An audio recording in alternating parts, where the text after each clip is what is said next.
And at 27, you went on to become Mongolia's youngest vice minister. I remember the first week I got the job, I had a big fight with the Minister of Finance. They would keep calling me a girl. Hey girl, can you stand up and talk? That girl sit down. That girl do this and that. Every time I have a fight, there would be a news the next day on the media attacking me or making up false stories. You managed to digitize 1,500 services in e-government. I added this function where every time government employee checks your data, you get notified and you get the justification. AI has become one of the biggest inequality enabler. We have 2.6 billion people who are completely disconnected from the internet. It's about 32% of world's population.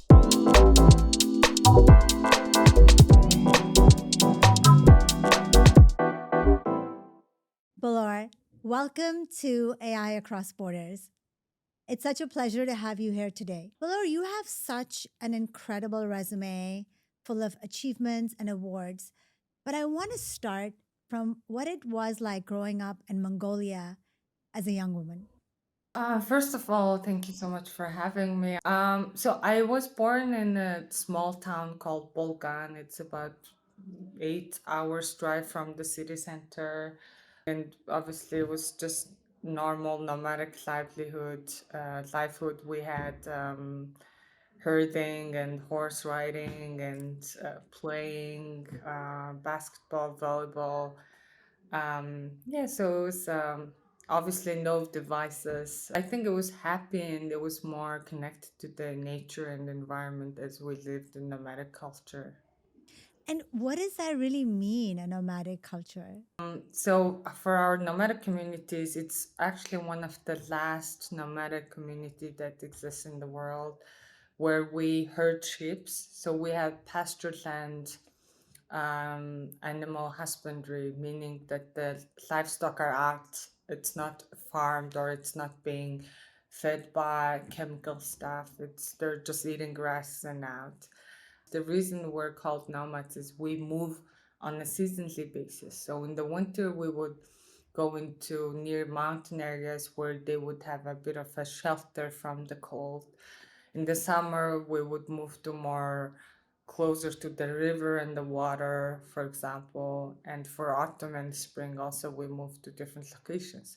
So for us, because we live very close to nature, the nomadic community is very environmentally friendly, and most of our superstitions are very much related to not hurting Mother Earth, not offending the environment, not throwing trash or not leaving trash behind, etc., etc. So it's very much close and very much environmentally friendly way of living, I would say.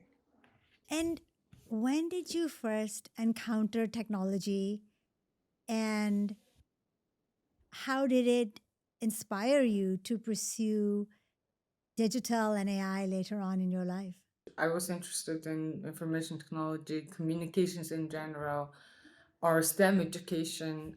But for girls, we were very much discouraged from being software engineer or computer scientist, and very much encouraged to go into more like a lawyer or economist, all this more traditional or doctor, traditional background or professions.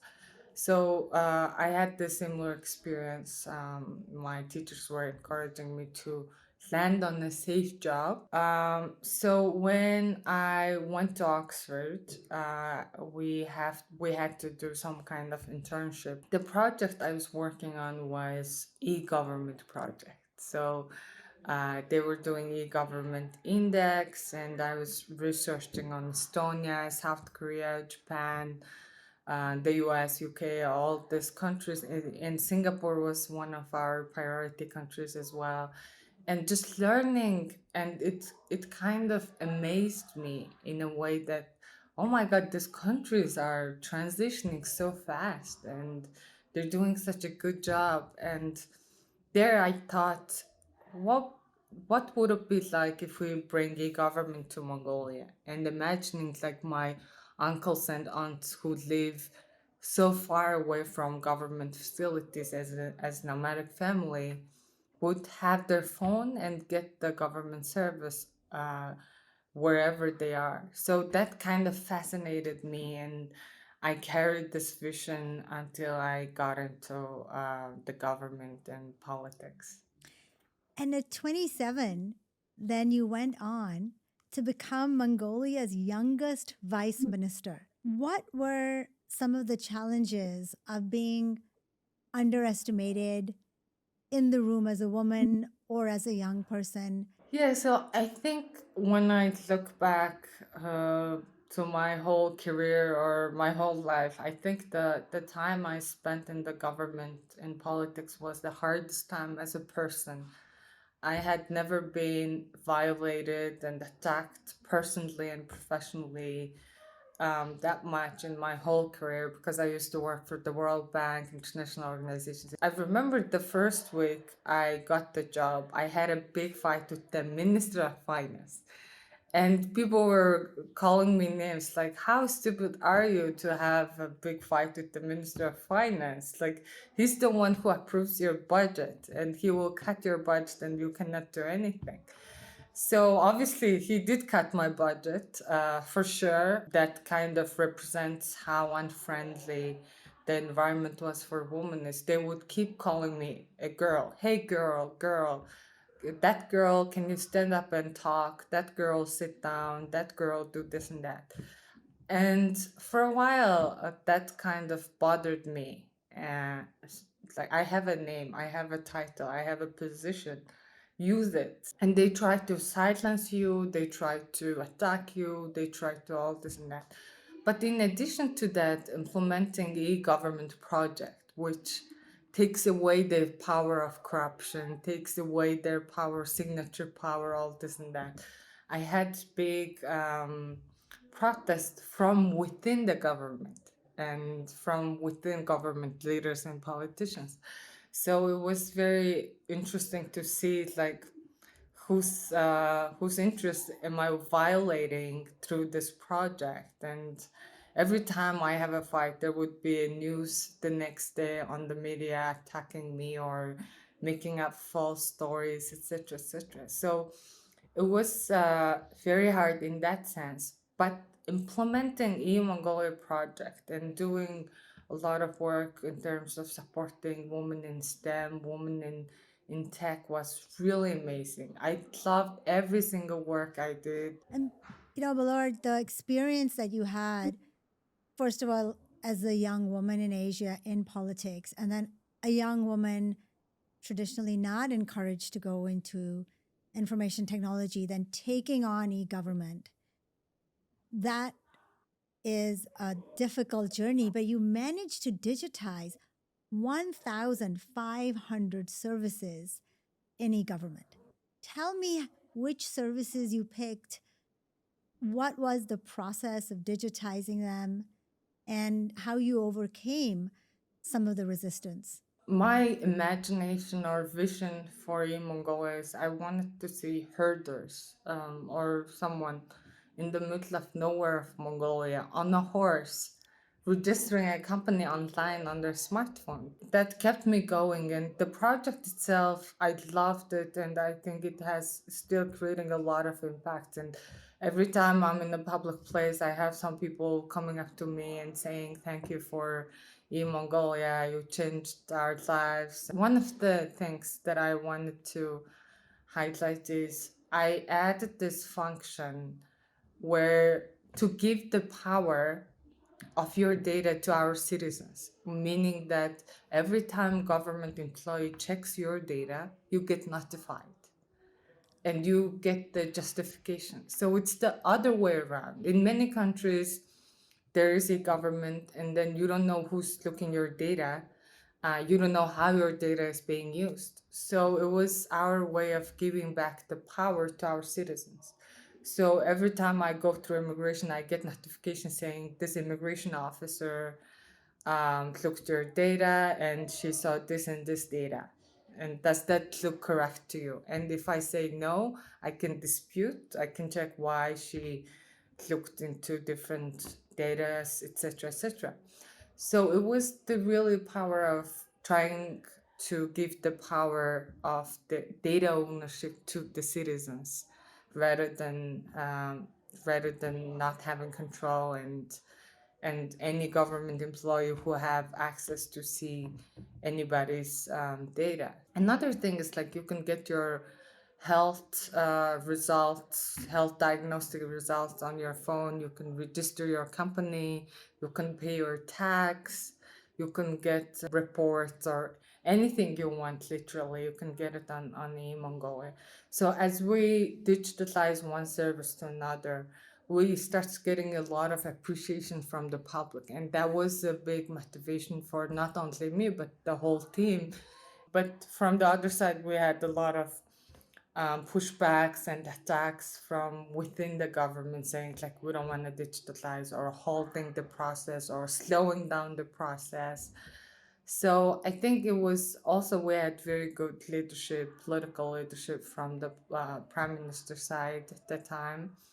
But also I think it's just the people who appreciated and who used and um, who were really eager to adapt new technologies. And how long did it take you, Bolor, to digitize these, over 1,500 government services? So I was in the government for 3 years. So Mm. it took us, not only me, our team, 3 years of time to digitize, and I think it's still happening. There are new services being digitalized, expanding, and there's a part where you can vote. I got this notification this morning saying like do you want to monitor the budget for 2026 of the government? And do you want to vote if we should cut this budget or not, for example?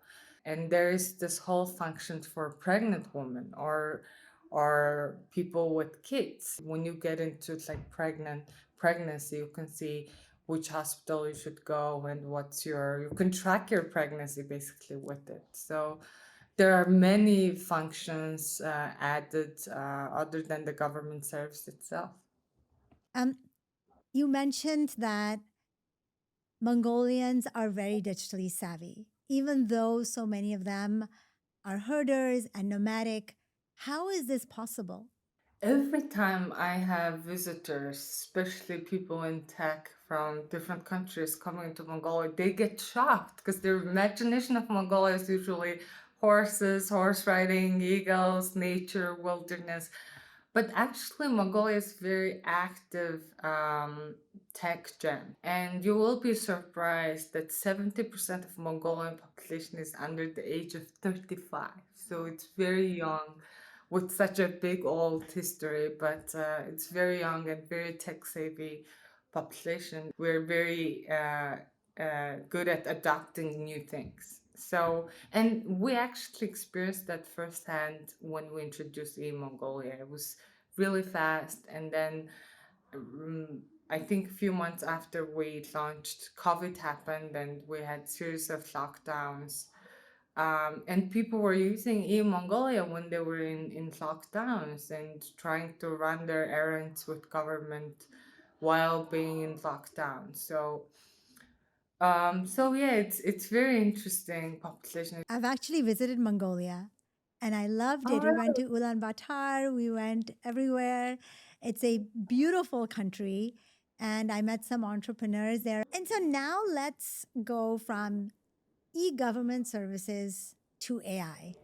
And the work you're doing in AI, what do you think with the AI disruption happening is Mongolia's opportunity and in artificial intelligence for its people? What can it bring to them? And what is the investments maybe the government needs to do to get them this access? when I decided to resign from politics, I was thinking like, what should I do? And I had developed this passion for digital inclusion and AI inclusion.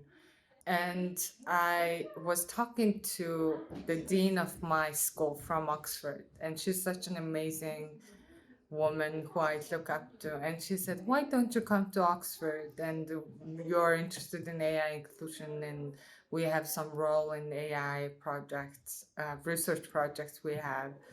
I went back to Oxford and we were doing some research on AI policy. And AI policy is very complicated in a way that how do we prevent any issues?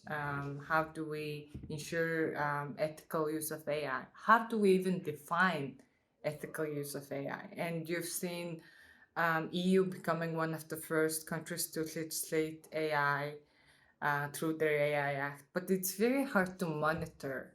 Um, they cannot get all the coding, all the data, and monitor. But from there, I became very passionate about AI inclusion, believing that if we have AI to let's say the most remote area of Mongolia to the most remote area of Peru and Brazil, I think a lot of young people can use AI to catch up with the world, catch up with their education, and it can be such a big enabler. But on the other hand, AI has become one of the biggest inequality enabler, meaning that we have 2.6 billion people who are completely disconnected from the internet. And this number is confirmed by International Telecommunications Union, and it's about 32% of world's population. For that, like, because I come from countryside myself, I relate myself to these issues, and many projects that I'm doing right now I have been doing. For example, Girls Code, we bring girls from very disadvantaged remote areas of Mongolia and teach them coding. The girls created apps. They built apps on AI. They built games. They put all their classes into AI-based platform. They created the platform itself, and it's in Mongolian. I'm sure you've seen Mongolian yurt, right? The traditional yurt, and it takes a lot of time to build it, and they created a game to build that. And then there was another game called Heroes of Mongolia, and then the heroes on the horse were going on a journey and traveling through the steppes of Mongolia, and obstacles come up and you gain points, etc., etc. So you see, if you give education to these people and these girls, they can make use of it like this. And we have so far we just had the fifth year graduation, so it's been running for 5 years. We have 150 graduates, and we have girls who went to Harvard, MIT. We have girls who went to National University of Korea. We have girls who started their business. So from that, I firsthand experienced how it would be if we give them education, if we give them access. So that's why AI inclusion is very important, and I'm very disappointed to the fact that this discussion has not been on the center of attention ever since we had the AI hype and the AI discussion. So I think it's very important that, especially the creators of AI and AI companies, take the leadership and work on this. A country like Mongolia, where should it be investing as a policy so that this AI education that you have started with Girls Who Code can actually scale across the whole country? Like, do we need data centers, connectivity, AI startups? What's needed for a government to do? I see many governments investing into AI infrastructure, data centers, and I think that's correct. But for countries like Mongolia, because we have very small population, we need more workforce, and we can use AI as our additional workforce and improve our efficiency. So for that to be able to happen, I would say it's very important to reskill and upskill the population and educate people. I see like the CEO of Salesforce, for example, saying that they haven't hired anyone new in the past 3 years, but they fired 30% of their employees and using AI, and the efficiency got even better. So from company side, yes, AI is helping them, but from the employee side, it's taking away their jobs. And only way we can avoid that is to reskill and people learning AI and using AI to improve their capacity and efficiency and productivity. So I would say the first step that we really need to pay attention to is how do we invest into our people? How do we reskill different people? How do we upskill the workforce we already have? I think it's very important that we invest into our people. And Valor, you have done exactly that with your organization that teaches girls how to code. Can you tell me the story of a student, where she started and where she ended up, just to get a sense of that journey and what a difference it makes to be empowered like that? I want to talk about this girl who created this app after graduating from Girls Code, and the app is, I think it's called Safely, and she lives in the very, I would say, very poor area of the country, and she gets violated, and people trying, drunk men trying to reach her or touch her on the bus, and she would have to commute to her school, and all this and that. So she created this app where she sends off alarm to her parents and to her friends with her location whenever she feels unsafe. But there are more functions. So there are functions like giving the notification saying, I feel emo, or and then I feel lonely, or all this and that. So for those functions, she usually uses that to her friend saying like, I'm emo and can you be with me, etc., etc. But I think it's such a powerful way of her trying to solve the problem that she faces every day. And it's not only her, there are many girls who are going through similar experiences. So the project like Girls Code, it's not about just teaching them coding, it's enabling them so they can try to solve their own problem, try to solve the social problems that they face. Lord, that's an incredibly powerful mission statement, is so that they can solve their own problems. I just want to pause and reflect on that because it puts the power back into the hands of girls. And what this young woman had, this experience is very common in many countries where young girls are harassed and don't know how to alert their caregivers or authorities about this. That's an incredible story. And what is your vision for this organization now?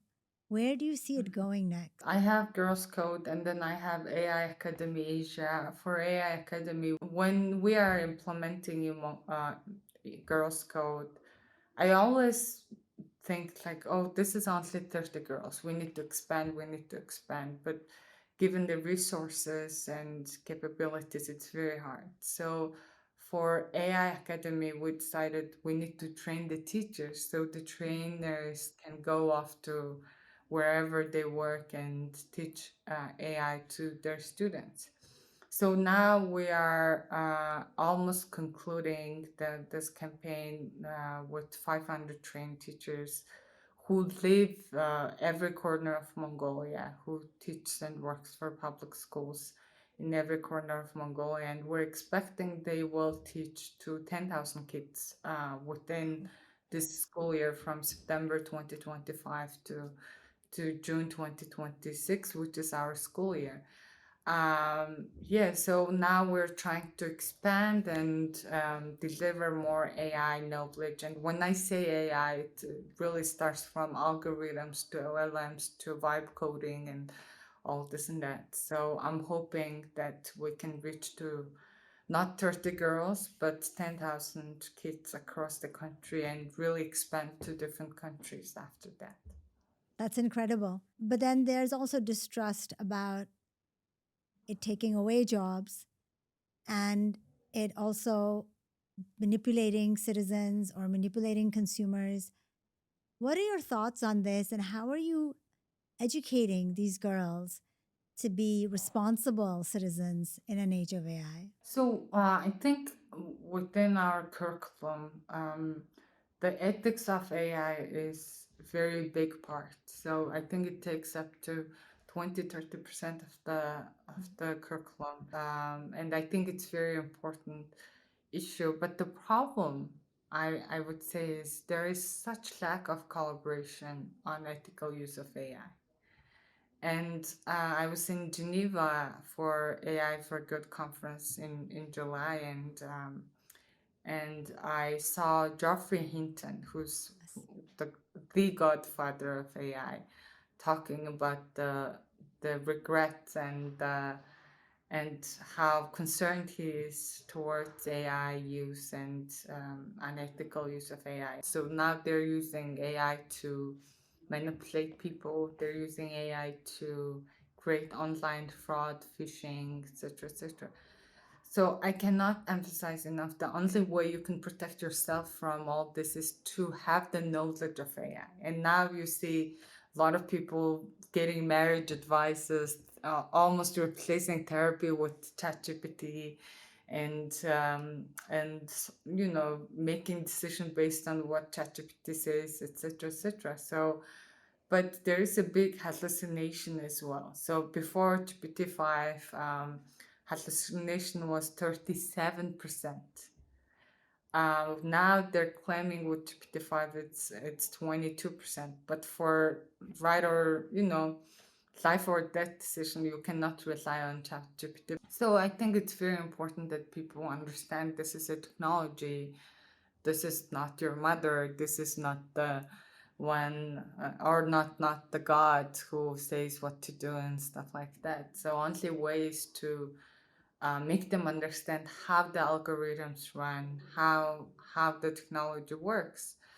And from the design side of LLMs, for example, it's very much white, very much developed, country based centric, right? So it doesn't include Mongolian traditions, it doesn't include Mongolian values or Mhm. Peruvian values or Bangladeshi or all this and that.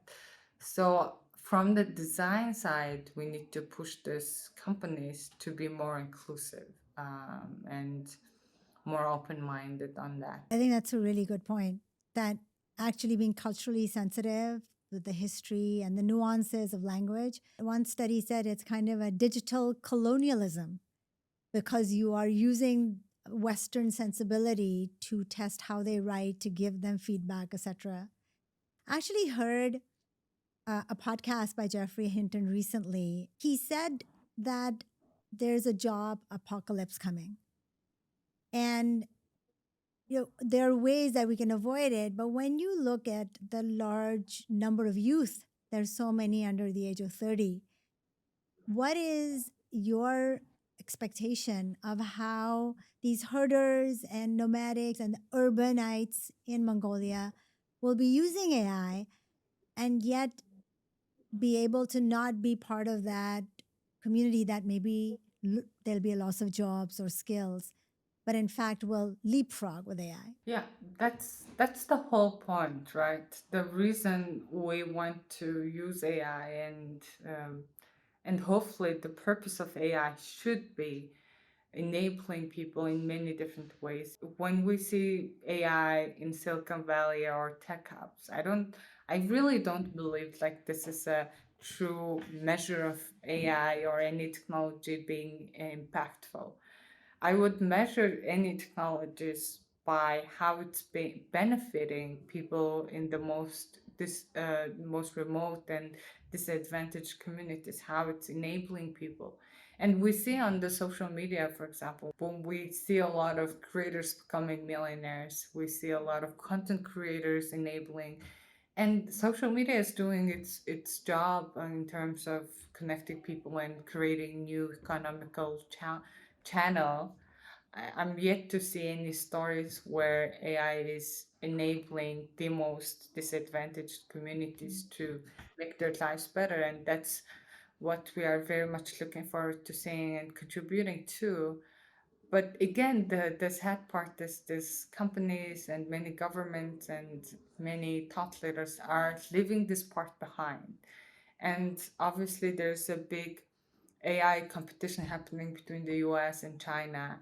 Um, but they should compete on how they are creating their AI being more inclusive and more user friendly and more of an enabler rather than just how advancing or launching different series in every few months, etc., etc. Well, this is the reason I started AI across borders, because what you just said, a new measure of AI's power usefulness is never discussed in Silicon Valley or other places, because there are not enough diversity of voices such as yours coming in and giving an alternative point of view. And I'm so grateful that you go globally, from World Economic Forum to AI for Good to your own country to England to everywhere, talking about this and representing the majority of the world where the rest of us live,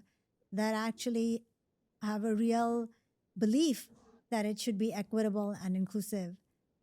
Um, I want to go a little bit to your work as an advisor to Starlink. Why is that important, and what are you doing with that in Mongolia that would be benefiting people who want to use AI or technology? I would say Starlink is enabling a lot of communities to have internet, and I think it's such an amazing technology.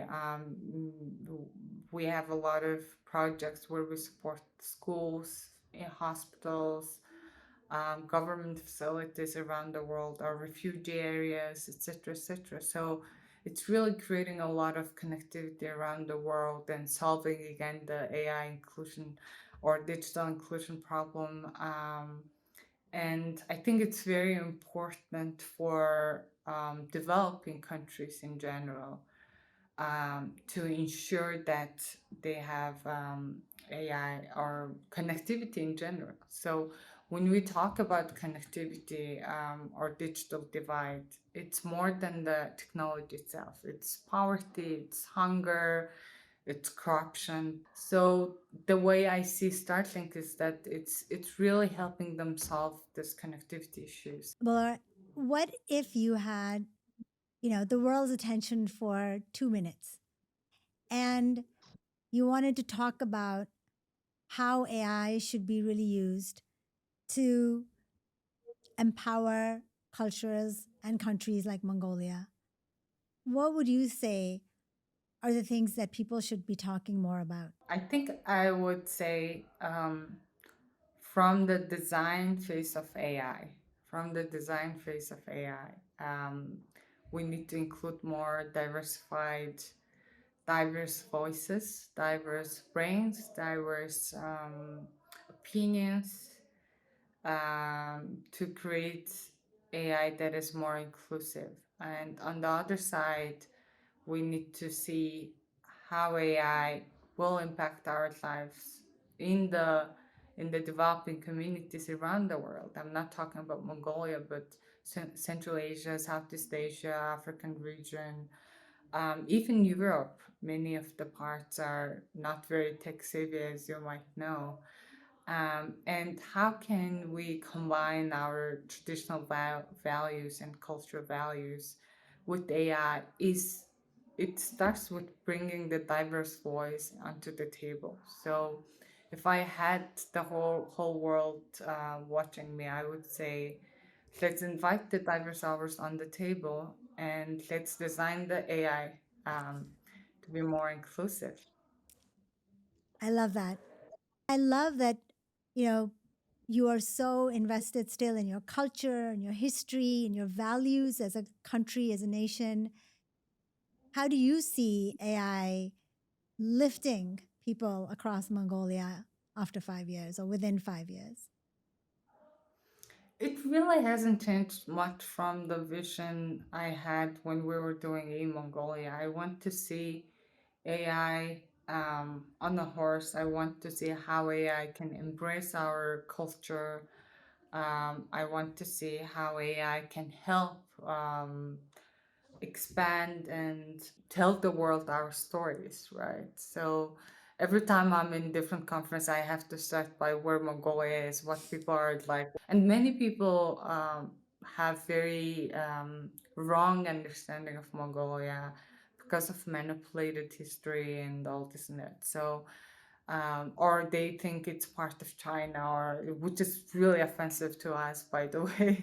And I have to start by explaining all this before getting into the main point, right? I want to see AI helping us in a way that we expand our cultural values and connect the world on that. So this is the part I want.